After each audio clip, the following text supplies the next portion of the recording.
VN12 tool attach है form के अंदर।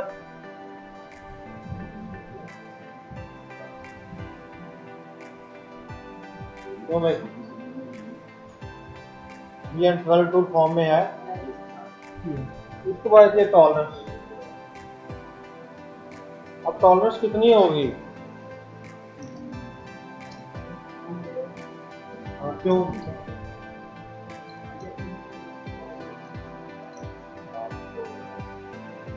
अब हम टॉलरेंस को, जैसा कि मैंने आपको रफिंग जब पढ़ी थी तो मैंने कहा था टॉलरेंस को डिस्टर्ब नहीं करते, यही रहने देते हैं, जो कि 0.1 आ रही थी वहाँ पे भी। मैंने कहा जब हम फिनिशिंग की तरफ जाएंगे, हम एक्यूरेसी की तरफ जाएंगे, तो हम इस मार्जिन को और कम करेंगे, ठीक है ना। हम इसे इतना कम करेंगे कि ज़ीरो नहीं कर सकते इसको, ठीक है। आप उसको 0.01 तक ले जाए, आप उससे भी कम कर सकते हैं, लेकिन उतना ही एक्यूरेसी में जब जाएंगे तो टाइम बढ़ जाएगा बहुत ज़्यादा, ठीक है। तो 0.01 अगर आपकी टॉलरेंस है, इसके अंदर आपकी जॉब बनती है, वो एक्सेप्टेबल है। थिकनेस कितनी होगी अब इसकी? कितनी होगी थिकनेस? हाँ, वो लास्ट क्यों? हाँ, नहीं मुंह से हटाओ ये, फिर बताओ और कोई रीजन। हम लोग फाइनल प्रोडक्ट तैयार करने जा रहे हैं, अब हम मटेरियल नहीं छोड़ेंगे, अब थिकनेस जीरो करनी पड़ेगी, क्योंकि फाइनल प्रोडक्ट तैयार करने जा रहे हैं, इसलिए हम थिकनेस जीरो। स्टेप ओवर कितना होगा इसका? कितना होगा स्टेप ओवर इसका?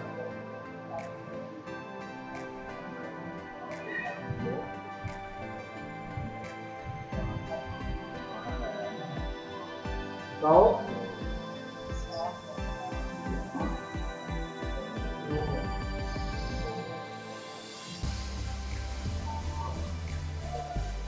स्टेप ओवर ही होता है ना, वो आगे ट्रैवल करता जा रहा है, ऐसे ट्रैवल करता है ना। अब तो आपने आपको फार्मूला बताया था टूल डायमीटर का 60%, वो रफिंग के लिए था,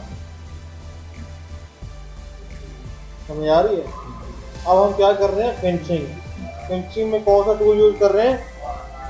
जब आप बाल नोज टूल यूज करते हैं तो बाल नोज नीचे से दिखा होता है, इसकी पहले ये एज टच करता है नीचे, साइडें तो उठी हुई है, तो जब ये टिप कटती है तो ये अपने मटेरियल को जब काटती है तो मटेरियल के आगे ऐसे कोहान की बना देती है। जब आप उसको टूल डायमीटर का 60% देंगे तो वो अपने ही कटे हुए मटेरियल के साथ हिट करके टूट जाएगा। समझ आ रही है बात? तो देखिए यहाँ पे ये वो स्लाइस बनती है ऐसे है ना। इस चीज को कहते हैं कस्प, CUSP, कस्प, इसको कस्प कहते हैं। बिल्कुल ऐसा ही आइकन आपके फॉर्म के आगे, स्टेप ओवर के आगे बना हुआ है ना। बाल नोज के मामले में कस्प आ जाती है, आपके सामने दिखा रहा हूं। आप इस कस्प के बटन पे क्लिक करें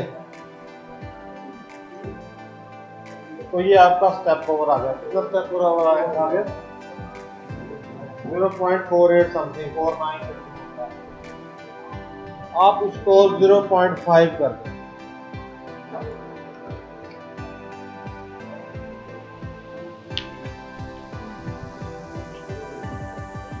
समझाइए कष्ट क्या है। तो ये बाल नोज के मामले में हमेशा कष्ट है, और बाल नोज फिनिशिंग का टूल है। अच्छा, अब आप ऐसा करें, क्विक व्यू टूल बार में से ब्लॉक का शेड ऑफ कर दें।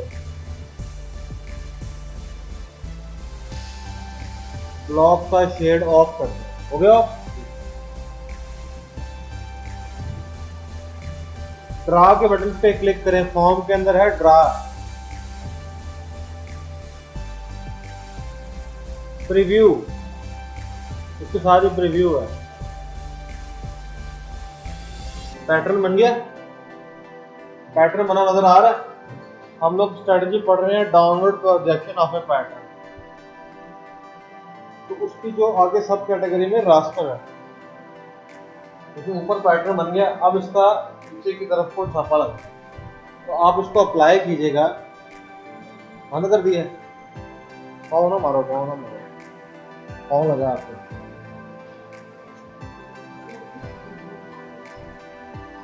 आप इस फॉर्म को अप्लाई कर दें, तो अप्लाई कर देंगे, कैंसिल की ऑप्शन बचती है तो कैंसिल किया।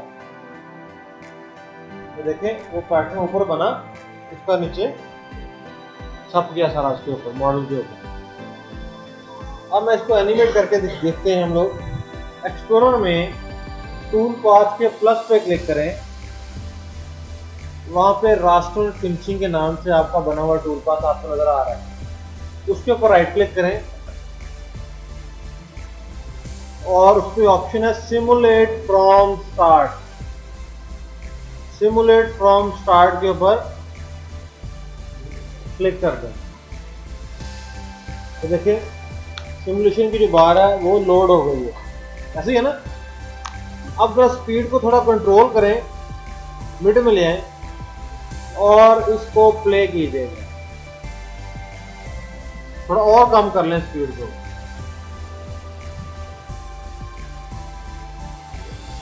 तो ये जो ऑर्डर है, तो कटर एक कट लगाता है, ऊपर उठता है, एयर में वापस फिर इनिशियल पॉइंट पे आता है, ऐसे कर रहा है ना। कटर काटता है, ऊपर उठता है, वापस इनिशियल पॉइंट के ऊपर आता है, बार बार ये काम कर रहा है। इस ऑर्डर को वन वे कहते हैं।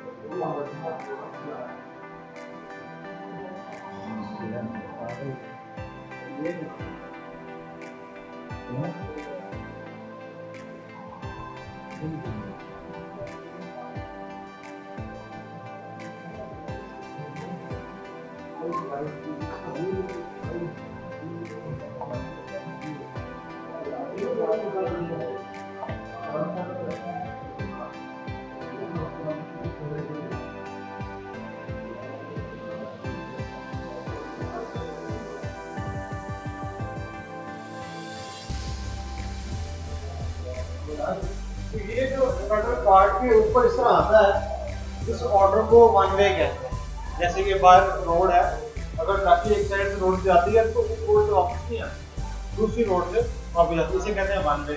अगर उसी रोड पे आपकी ट्रैफिक जाए भी और आए भी, उसको क्या कहते हैं, टू वे, तो टू वे कहते हैं। अगर कटर जाता हो तो काटे और आता हो तो काटे, वो टू वे है।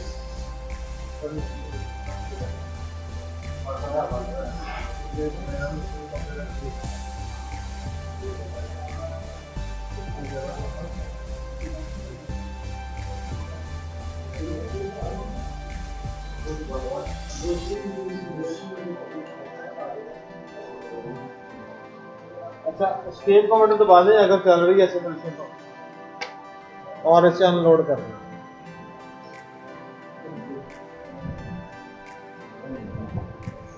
अब बताइए ऑर्डरिंग वन वे और टू वे क्या है। ये वन वे है। टू वे क्या होगा, कटर जो है इधर से जब कट इधर तक जाएगा काटेगा, इधर से इधर वापस जाएगा फिर भी काटेगा, वो टू वे है। जैसे ट्रैफिक में बताया आपको मैंने, तो गाड़ी आ भी रही है जा भी रही है, वो टू वे है, ठीक है, टू वे ट्रैफिक है। और जिसके ऊपर सिर्फ जाए एक साइड पे वो वन वे है। यही साल इसका। अच्छा, अब हमने ये टूल पाथ जो बनाया है, हम इसका टाइम चेक करते हैं कि कितनी देर में कंप्लीट होगा। तो रास्टर पिंचिंग के ऊपर राइट क्लिक करें, ऑप्शन है स्टैटिस्टिक्स, इस पर क्लिक करें। तो टोटल टाइम मेरे पास आया वो है 44 मिनट, ठीक है, जिसमें से 22 मिनट जो है वो कटिंग हो रही है और तकरीबन 21-22 मिनट ही एयर में टाइम वेस्ट हो रहा है। मैंने आपको जैसे लास्ट लेक्चर में कहा था, हम एयर का टाइम रिड्यूस कर सकते हैं, कम कर सकते हैं। आज इसको करते हैं कैसे कम कर सकते हैं।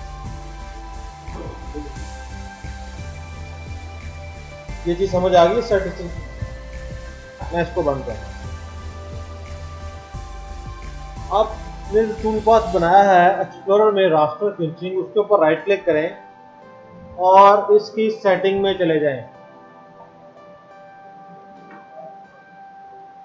और रास्टर फिनिशिंग का जो फॉर्म आपके पास सामने आया है, इस फॉर्म की कॉपी लेनी है। तो कॉपी लेने के लिए आपने इस बटन पे क्लिक करना है। जब आप कॉपी ले लेंगे तो एक्सप्लोरर में देखें रास्टर फिनिशिंग -1 के नाम से एक और टूल पाथ बनेगा। अब आप ऑर्डरिंग यहाँ पे 1 वे की बजाय कर दें 2 वे। ऑर्डरिंग 1 वे की बजाय 2 वे कर दें। ठीक हो गया जी। अब आप इसे अप्लाई कर दें एंड देन कैंसल। मैं रास्टर फिनिशिंग -1 के ऊपर राइट क्लिक कर रहा हूँ, simulate from start and then play करके दिखा रहा हूँ आपको। तो देखिए कटर आता हुआ भी काट रहा है, जाता हुआ भी काट रहा है। ये है 2 वे।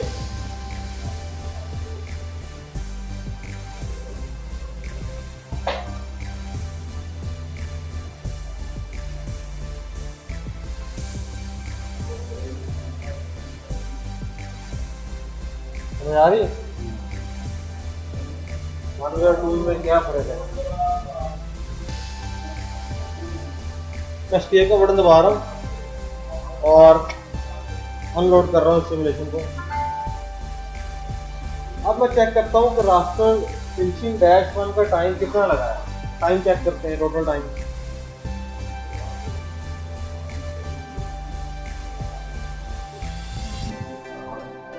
37 मिनट जो है। हाँ जी, पहले 44 मिनट था, अब 37 मिनट है। कटिंग टाइम कितना है 5 और एयर का टाइम कितना है 15। अब जरा आप ग्राफिक एरिया में देखें कि दोनों एंड्स के ऊपर कटर ऊपर हवा में जाता है इनिशियल पॉइंट पे, फिर आता है फिर, क्योंकि जब दोनों पॉइंट से उठता है ये एयर में टाइम वेस्ट कर रहा है, उठने की जरूरत नहीं है। कटर ने अगर दोबारा इधर से आता हुआ काट रहा है तो काटता हुआ जा रहा है तो साथ इधर से अगले ट्रैक भी हो जाए, इसको ऊपर जाने की क्या जरूरत है? दोनों एंड से ऊपर जा रहा है, इसको हमने कंट्रोल कर। अच्छा, अब आप देख रहे हैं ग्रीन लाइन है, ब्लू लाइन है और रेड लाइन है, आपस में लिंक्स बना रहा है। ऐसे है ना, ग्रीन लाइंस कटिंग लाइंस कहलाती हैं, ब्लू लाइंस आपकी फ्लंज कहलाती हैं और रेड लाइंस